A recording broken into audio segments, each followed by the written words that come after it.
President Joe Biden साहब की सत्ता के जाते जाते भारत और अमेरिका के रिश्ते अपनी न्यूनतम स्तर पर पहुंच चुके थे। क्यों?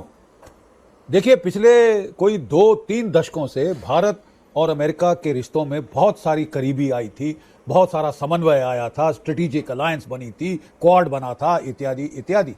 क्यों?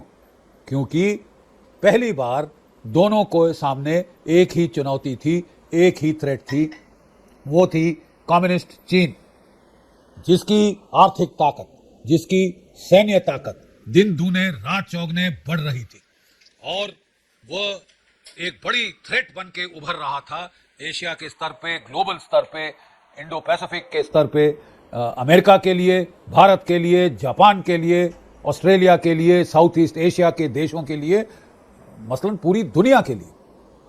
सो पहली बार जो जियोपॉलिटिकल इंटरेस्ट थे इंडिया के और अमेरिका के, अब वो समांतर हो गए थे। दोनों को चीन से खतरा था, लिहाजा दोनों में के रिश्तों में निकटता आने लगी। भारत ने अमेरिका से कोई 17-18 बिलियन डॉलर के हथियार खरीदे थे। C-17 transport, long range transport fighters, Boeing maritime reconnaissance aircraft, Chinook, Apache helicopters इत्यादि इत्यादि, होल रेंज ऑफ सामान, प्रेडेटर ड्रोन्स, ये सब भारत ने अमेरिका से खरीदने शुरू किए थे। तो यकायक क्या हुआ साहब कि ये जो पूरा जो एक बड़ा सिलसिला चला आ रहा था भारत अमेरिका के रिश्तों में सुधार, नज़दीकी का, उसमें उलट पलट हो गई। प्रॉब्लम बड़ी सीधी थी साहब कि जैसे ही जो बाइडेन साहब आए, वो पिवट टू एशिया, तो जो उनके पहले के 2 प्रेसिडेंट्स ने किया था उनको खत्म करके, उसको भूल कर वो पिवट टू यूरोप कर दिया उन्होंने। मतलब कि बड़े साफ तौर पे उनके समीकरण में चाइना मेन थ्रेट नहीं था, मेन थ्रेट था रशिया। और वो अब पूरा का पूरा सैन्य ताकत अपनी उन्होंने रूस की तरफ लगा दी। उन्होंने यूक्रेन का बखूबी इस्तेमाल किया कि एक प्रॉक्सी वॉर लड़ने के लिए रूस के साथ, और उनका प्लान था कि वो रूस को लड़ाएंगे, यूक्रेन से मजबूर करेंगे जब तक वो ना लड़े, इकोनॉमिक सैंक्शन लगा के उसकी इकोनॉमी की तबाही कर देंगे, जैसे 1990 में सोवियत संघ की इकोनॉमी को तबाह किया गया था। और साहब वो रेजिम चेंज करेंगे मॉस्को में। अब सीधी बात यह है साहब कि भारत और रूस के रिश्ते परंपरागत तरीके से बहुत ही नजदीकी और क्लोज रहे हैं।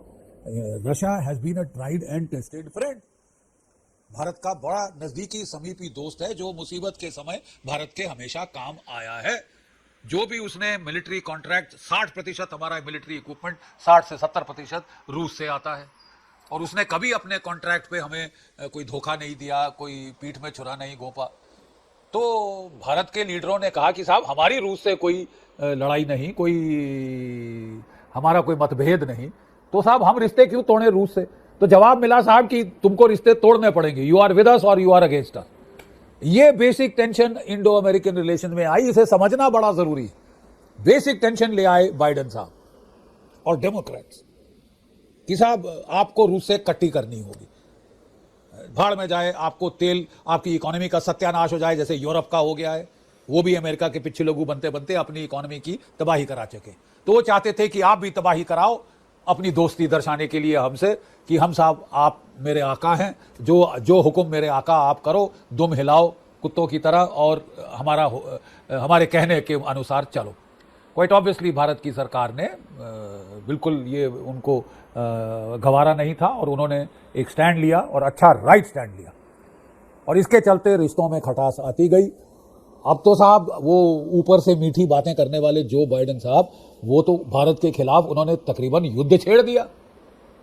बांग्लादेश में कू किया, मोहम्मद यूनिस अपने चमचे को लाके वहां पे सरकार में बिठा दिया, वहां उसने एक जिहादी सरकार बनाई, हिंदुओं को प्रताड़ित करना शुरू किया, खुला सपोर्ट अमेरिका में, कनाडा में देना शुरू किया कि भारत का पश्चिम अंग तोड़ो, वहां पे एक खालिस्तान बनाओ, भारत का पूर्वी अंग तोड़ो, वहां पे कुकी लैंड बनाओ, क्रिश्चियन कुकी लैंड।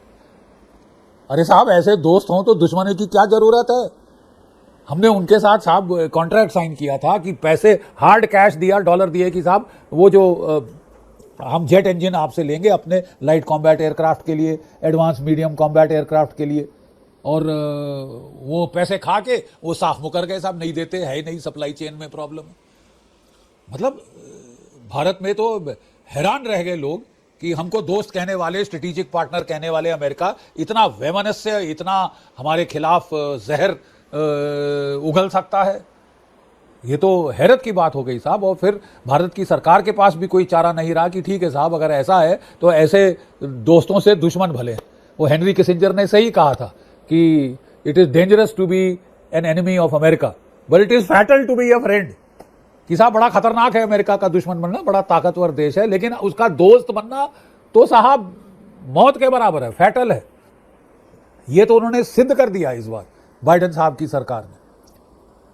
तो भारत ने भी जो कहा कि अगर ऐसी हमारे खिलाफ परिस्थिति खड़ी जा रही है कि 2.5 फ्रंट से अब हम 3.5 फ्रंट वॉर पे आ गए हैं, चीन है, पाकिस्तान है, बांग्लादेश है, और आधे तो हमारे घर के पाले नीच हैं, ये जो घर के भेदी लंका ढाई वाले, चाहे जम्मू कश्मीर के टेररिस्ट, चाहे पंजाब के खालिस्तानी टेररिस्ट, और अब नॉर्थ ईस्ट के इंसर्जेंट, ये सब मिलके भारत को तोड़ने का जो एक इन्होंने प्रकांड चला रखा है, उसको उकसावा दे रहे हमारे दोस्त अमेरिका। तो भारत ने भी चीन से थॉक कर लिया कि साहब हमको भी अपनी इंटरेस्ट को संभालना होगा, हम नहीं रिश्ते तोड़ सकते रूस के साथ ऐसे। हमको सस्ता तेल वो दे रहे हैं, इकोनॉमिकली हमको फायदा हो रहा है, हम इकोनॉमिक तबाही नहीं चाहते, हमको अपने लोगों के पेट भरने हैं, उनके पेट पालने हैं। आपके कमांड पर हम हर किसी से लड़ ले और अपनी इकोनॉमिक तबाही करें जैसे यूरोप ने अपनी करी, ये तो साहब नहीं चल रहे। ये नहीं। तकरीबन सब के सब प्रो इंडिया लगते हैं। प्रो इंडिया ना भी हों तो बड़े स्ट्रांगली एंटी चाइना। देखिए, मैंने बताया कि हमारे रिश्तों में नज़दीकी आने का जो आधारशिला थी वो था चीन की बढ़ती threat, the rising threat from China, military threat, economic threat, ये दोनों देशों को इकट्ठा लाई थी। अगर आप चाइना की थ्रेट को दरकिनार करके रूस को दुश्मन बना दें, सारी आधारशिला टूट जाती है भारत और अमेरिका के रिश्तों के बीच की। और वो तोड़ के डोनाल्ड ट्रंप साहब के आने के पहले बाइडेन साहब बुरी तरह उसको जितनी चोट पहुंचा सकते थे पहुंचा गए, मीठी मीठी बातें करते रहे, लेकिन पीठ में अच्छी तरह से छुरा घोंप के वो गए। लेकिन अब साहब फेरबदल हुआ है, कायापलट हुई है। अब अगेन अमेरिका का जो उन्होंने बोला है main strategic threat, long term security threat चीन है, डोनाल्ड ट्रंप साहब ने 2 टूक शब्दों में कह दिया है।